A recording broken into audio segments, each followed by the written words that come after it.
We would love you to sponsor us out there. If you're interested in sponsoring our little YouTube channel, lkgstudios@gmail.com. That's the email. You'll get a prompt reply. We would look forward to working with you. Thank you very much.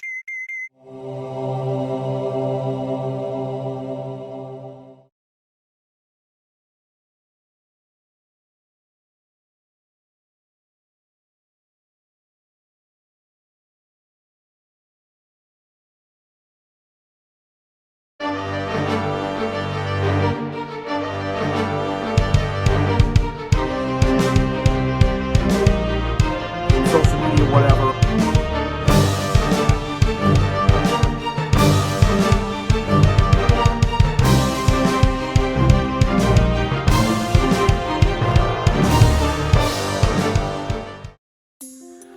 All right, welcome back to Rodent Sports. We're going to talk about Lamar Jackson because that's going to be one of the big stories of this NFL offseason that's fast approaching. Because as I record this, we're in the second round of the playoffs, so we're going to be done with this season, not too distant future here. And of course, the chorus has already started. Why haven't the Ravens already given Lamar Jackson the big contract? He's Lamar Jackson. He's won the MVP. He's done this, that, and the other. Well, I'm going to make the case to you why the Ravens are gun-shy and why the teams that are thinking about acquiring him should be gun-shy too. So let's set this up. Lamar Jackson, Heisman Trophy winner out of Louisville. This is his career, and it's a decent career so far. I'm not going to talk any of this down that I'm coming up to. 2018, he's drafted. He starts the year behind Joe Flacco because, again, work in progress. Ravens season's going nowhere. There are rumors about John Harbaugh leaving or even being traded at the end of the season. Lamar Jackson comes in, turns the season around. They go 6-1. They win their division. He runs for 700 yards and 7 touchdowns in 6 games. Throws for 6 touchdowns, 3 interceptions, 1,200 yards. Fantastic. Gets in the playoffs against the Chargers, and until the final 2 drives of the game, has a terrible playoff game. They lose 23-17 to the Chargers at home. They were down 23-3 with 6 minutes left. Lamar Jackson ends up 14 for 29, 2 touchdowns, 1 pick, 9 carries, 54 yards. The Chargers were ready for him, stopped him completely. But that's okay, because this next year, easily the best season of his career. Second year, this is also coincides with the arrival of Greg Roman, who the Ravens just let go this week. This was his first year as the offensive coordinator. Jackson plays 15 of 16 games, 265 for 401, 66.1%, 3,127 yards, 36 touchdown passes, which leads the NFL, and only 6 interceptions. Oh, damn! Passer rating 118.3, leads the NFL in QBR if you put anything by that stat at 83. Oh, and just your garden variety, 1,206 yards rushing on 176 carries, 7 TDs, 6.9 yards per rush, best in the NFL. MVP, no doubt about it, absolutely deserves it. Wins his first playoff game. Oh, actually, excuse me, let me correct that. Loses as a number 1 seed in the playoffs to the Titans in a game where he threw the ball 59 times and could only manage 365 yards. And again, you'll say, oh, 365, that's a lot. Not with 59 throws, it isn't. It's 6 yards per pass attempt, which in the NFL is terrible. No. Bridges? Let's continue. Throws 2 interceptions. Does have 143 yards rushing, 20 carries. But they lose to Ryan Tannehill and the Titans. And Ryan Tannehill threw for 88 yards passing. So, you know, this was again for him. He turned the ball over, and even though he had a great game rushing and he had a big name numbers-wise passing, the Ravens just could not do anything against the Titans for most of this game. Lost at home as a number 1 seed. So that's 2 home playoff losses for Lamar Jackson. I try. Now, 2020. Certainly not as good as that MVP year, but still pretty good. 64.4% completion. He played 15 games out of 16. 2,757 yards, 26 TDs, 9 interceptions. That's a little disturbing for that to go up. Another 1,000-yard season rushing the football with 7 touchdowns. finally wins his playoff game. I misspoke because I was looking down here. And they get revenge on Tennessee by coming from 10-0 down. He has a rushing touchdown, throws for 179 yards, runs for 126. Has a really good game, and again, leads a comeback from 10-0 down. So finally gets on the board with a playoff win. Next week in Buffalo does not go well. He throws for only 162 yards and throws a crucial pick six at the goal line. That pretty much finishes the Ravens' chances, and Buffalo wins. What happened? I don't know. I'm sorry. So, he's 1-4 in the playoffs now. And now the injuries hit. He misses 5 games in 2021. They don't make the playoffs. He misses 5 games in 2022. They make the playoffs, but he doesn't play. So that's the career we're looking at. Has an MVP season.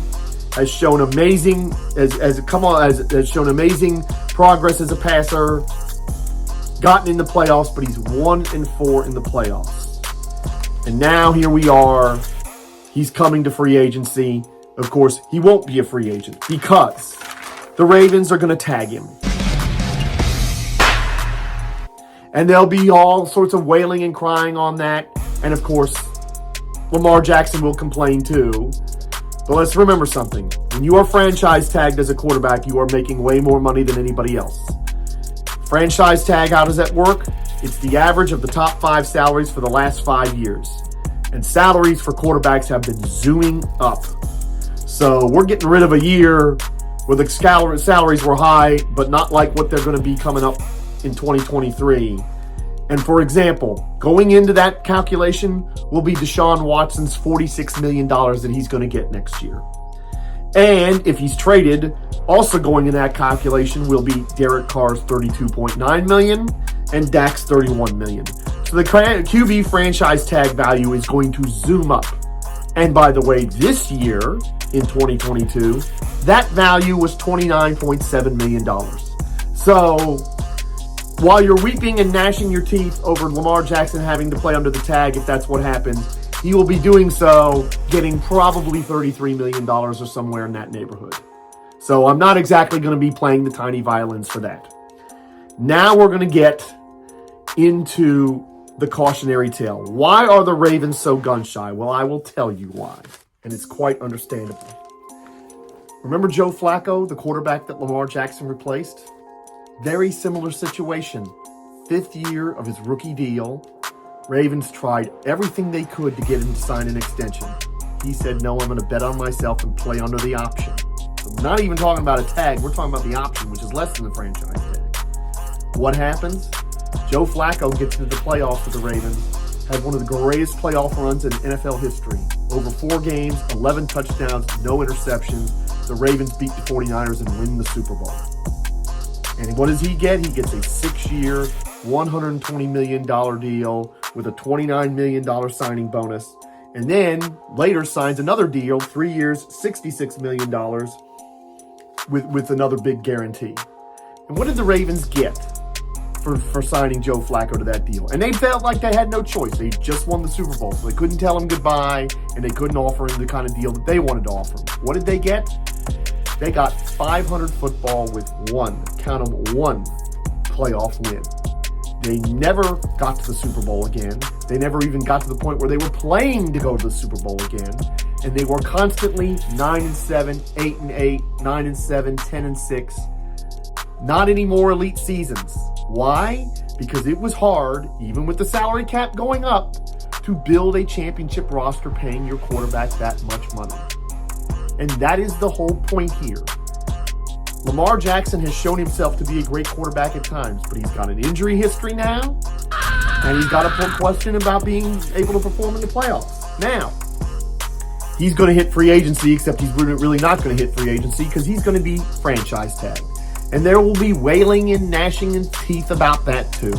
Oh, how terrible of the Ravens to tag Lamar Jackson. This is ridiculous. Lamar Jackson, either through his agent or maybe himself, will say, oh no, I don't want to play under the tag. I'll hold out. Well, he's not going to do that. He will sign the tag, and he's not going to do that, and here's why. The franchise tag, the way it works in the NFL is, It is the average of the top 5 salary cap hits at the position that you play for the last 5 years. And at quarterback, the salary cap hits and the salaries have been zooming up the last 3-4 years.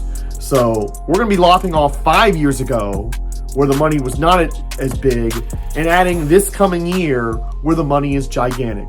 For example, going into that franchise tag valuation will be Deshaun Watson's contract, which is almost fully guaranteed, which is going to pay him $46 million next year. David Carr, if he's not cut and he's traded and he doesn't redo his deal, his will figure in as well, $32.9 million. Dak Prescott, who is going nowhere and is the Dallas quarterback, $31 million. And in any event, even before this year is figured in, coming up, the quarterback franchise tag last year was $29.7 million, and it's going up. So poor old Lamar Jackson, while you were crying your tears and playing your violins for him, will probably, under the tag, I'm going to guess somewhere between 33 and 35 million bucks is what he's going to get. And that's a pretty good deal. That's a way better deal than most of the other players get that have to play under the franchise tag. I can understand them holding out because in a lot of cases, it's not going to be a lot of money. Certainly not this kind of money. Not what Lamar Jackson's going to get. Anything is possible when your man smells like Old Spice and not a lady. So, that's what we're talking about here. He's playing under the tag. He's not going to want to do it. He may very well ask for a trade. Or he'll at least contemplate and the Ravens will probably contemplate trading him. But understand this. They have been down this road before. They wanted to extend Flacco to a sensible deal. He said no. And when they won the Super Bowl, they were kind of put in a corner and had to extend him. I always wear a Trojan when I go back door. And give him probably over the odds of what he should have got. And they didn't win. They did not win. Not consistently. One playoff win in the next 5 years. And I think maybe even 2 wins total over the next 8 before they finally said goodbye to Flacco. So that's the cautionary tale for the Ravens. We haven't even got to everybody else yet. That's the cautionary tale with the Ravens, and here's the other one. The Arizona Cardinals signed Kyler Murray this past season to a mammoth extension. Even though they haven't made the playoffs with him, even though they could have waited another year, even though everything else that was going on with that screwed up organization. They said, no, this is our guy. He's great. You know, we're going to be a championship team with him. So, 6 years, $230 million, $189 million of that is guaranteed. Do you hear me, folks? Do you hear me? Most of that contract is guaranteed. That's what Lamar Jackson is looking for. Something in that neighborhood. And that's for a quarterback who's been an MVP of the league, but that's also for a 1-3 record in the playoffs. Oh, and missing a playoffs with an injury. And yes, he was injured. There were some people trying to say, oh, he could have played, but he sat out because he was mad about the contract. I don't believe that for 1 second about Lamar Jackson. He's not that kind of guy. I don't ever think he would do something like that. If he did, it would be absolutely horrible, in my opinion, and it would ruin his reputation. Not the kind of player I've seen going back to his days at Louisville. I'm not buying that for 1 second. I think he was hurt and he couldn't play because I think if he could, he'd have been out there. But seriously, this is what we're talking about. And everybody's like, well, Kyler Murray got this contract. Well, I'm going to sound like your parents now. Just because little Johnny jumped off the bridge doesn't mean you have to do so too. And as a Washington fan, having gone through the Kirk Cousins drama, I've watched Minnesota pay him untold amounts of money. $150 million guaranteed is what he's gotten. And they got 1 playoff win and 1 division title. So did that benefit them? Has that made them better? No, it has not. So you've got to understand where the Ravens are coming from here. This is why they're gun shy. I don't blame them. And now, that's just the Ravens. All they have to do is give him a contract and maybe hamstring their cap. And of course, the other thing is, people are going to say, oh, the cap's going to go up, and it's going to go up huge in perpetuity, blah, blah, blah. Nobody knows that that's true. Because just like we didn't see COVID coming, which took a bite out of the cap and left everybody in the lurch a couple years ago, something else may happen that takes down the revenues a little bit. We got Decepticons in the gates, Decepticons in the air, Decepticons inside the walls, Decepticons, we beat them off the walls and there's missile in the air. If we shoot them out of the air, then it's still at the gate. So where does that leave us? Nowhere. That's where. And takes a bite out of the salary cap. You do not know that. Can the Baltimore Ravens build a championship roster around Lamar Jackson if they're paying him $40 million a year guaranteed? That is the question. And I think they know in their heart of hearts that the answer is no right now.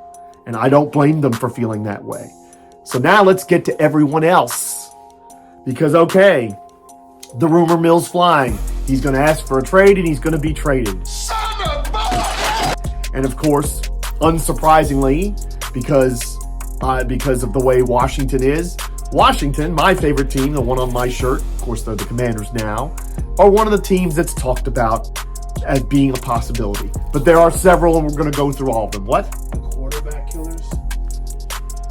Hey, we're going to have a new owner. We're going to have a new owner in March of this year. We may not be that way anymore. Let's hope. Anyway, Washington's been mentioned. Funny, one of the funniest ones I heard was New England. A lot of people were talking about New England. Now, is Bill Belichick in a matter of Lamar Jackson? That's probably true. But remember, one of the reasons the Patriots kept having success is that Tom Brady took less money. He took less money all the time. He would give New England cap relief whenever they needed it. So is Bill Belichick and the New England Patriots really going to give a Lamar Jackson 225 or 230 or 240 million guaranteed to be their quarterback? Me, I can't see it myself. But New England's been mentioned. I'll throw in Indianapolis because, of course, they have been on the quarterback carousel lately. They, ever since Luck retired, they tried Phillip Rivers for a couple of years, and they got in the playoffs one year, and it didn't work. That's the name of that. They tried Carson Wentz. That didn't work. They tried Matt Ryan this year. That didn't work, although I think they might be stuck with him for another year. You almost won. So we'll see about that. There's a lot of rumors about the Colts moving up in the draft to go to number one to get a quarterback, which we'll talk about that in a moment. So the Colts are a possibility. The Falcons. A lot of people are talking about the Falcons because, look, Desmond Ridder was only drafted in round 3.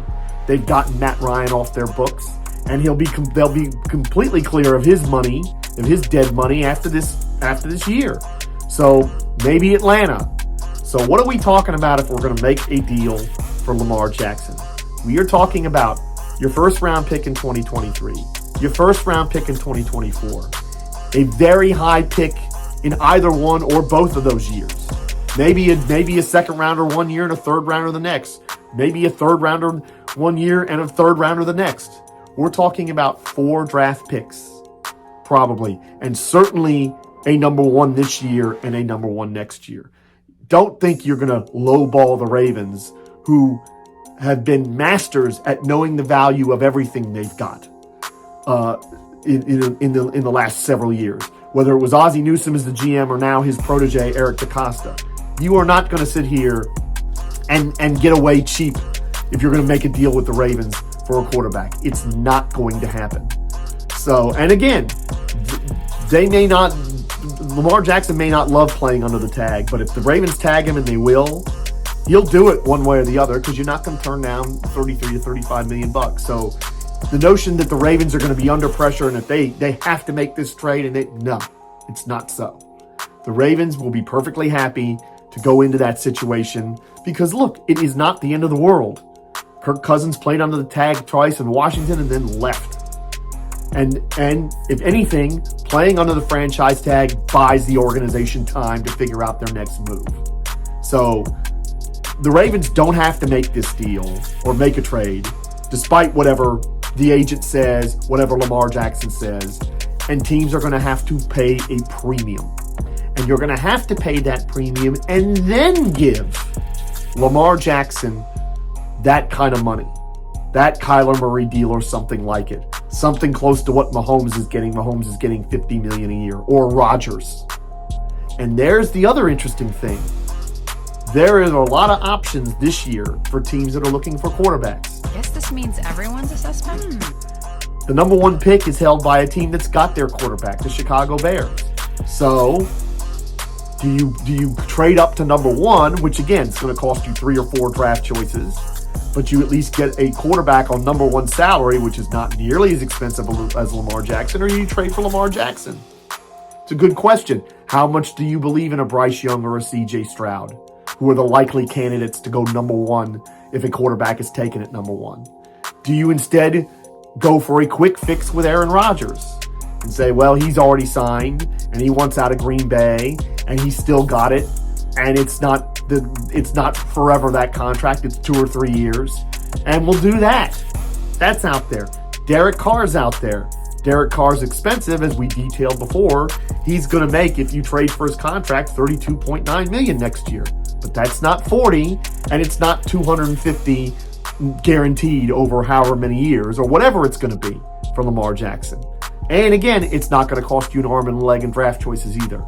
It may cost you a first or a second. Probably not going to cost you more than that. These are all the things that are swirling around this. That's why the Lamar Jackson thing is not clear-cut. That's why, as a Washington fan, I would not be in favor of going for Lamar Jackson, because here's the central question. If you pay him that money, can he win you a championship? If you say yes, that is your opinion. That's fine. He is a hell of a quarterback. He's been a very good person in that locker room. He turned the team around when he came in as a rookie. And he did what was asked of him, and he's coachable and all of those things. But is he a championship winning quarterback? Any quarterback that's 1-4 in the playoffs has got that question over them. You may be able to confidently say yes to it. I can't. The best answer I can give you is I don't know. I'm not going to say no because I know better than that. And again, one thing about Lamar Jackson, he's going to work. I have no doubt that he's going to work hard to continue to advance as a passer, continue to get better as a quarterback. But between the injury questions, and there are some, and the playoff record, which is very questionable, it is not a guarantee. It is not a guarantee that he's a championship quarterback. And I didn't even bring up the biggest cautionary tale of all, the Denver Broncos and Russell Wilson. They traded him. They traded how many draft choices for him, including this year's first, which is now a top 10 pick. Trading it thinking, oh, we're going to be so good, it's only going to be in the 20s, it's not going to matter. It's the top 10 pick for Seattle. By the way, Seattle's another potential destination that people will bring up. But they've got a top 10 pick. They might be able to get their quarterback without doing it. And Geno was pretty good last year. That's Geno Smith I'm talking about. But the Denver Broncos did exactly what teams may very well do for Lamar Jackson. They traded, I think it was 3 or 4 draft choices. They gave doggone Russell Wilson over $200 million and 9 figures worth of guaranteed money. And it was an absolute disaster this year. Now, I'm not going to give up on Russell Wilson because, put all my bias cards on the table. I lived in Richmond, Virginia when he was a high school player there. I've been following his career since he was a high school player, and he was the Metro Player of the Year, according to our newspaper that I worked at the time, the Richmond Times-Dispatch. And I'm not giving up on him being a great quarterback still. But having just seen the Broncos do that, and that's the other thing. Russell Wilson has a Super Bowl ring and was in another Super Bowl that they almost won. Lamar Jackson hasn't even been in an AFC championship game. Is it really so cut and dry that you have to pay Lamar Jackson, and if you have a chance to acquire him, you have to do it? It is not. And that's going to be what makes this so fascinating, because this is an MVP. This is a quarterback that's won an MVP. So he's absolutely an excellent quarterback. He's absolutely one of the better quarterbacks in the NFL. But being an excellent quarterback and being a championship quarterback are two different things, especially in this era of roster construction and salary cap. And yes, it does matter, because you don't know if the cap's going to go up and up and up to such a level that it doesn't matter, that it becomes less of a burden on you as the contract gets further. Please, I don't have any time for any gossip now. Eh? Yes. That's what everybody assumes. They don't know that, and you don't know that out there thinking that. So that's it for Rodent Sports. Wait, before you do that, what about that quarterback that got a concussion? Tua? Yeah. I mean, could he go to like? I mean, there was a lot of talk last year about Lamar Jackson in Miami. I mean, if Tua's going to retire, like if he's going to retire, then yeah, I mean, Tua's on a first round money too, but it's high first round money because I think he was picked 5th. So that would be a lot of money sunk into the quarterback with Tua on their books if he's still there and they trade for Lamar Jackson.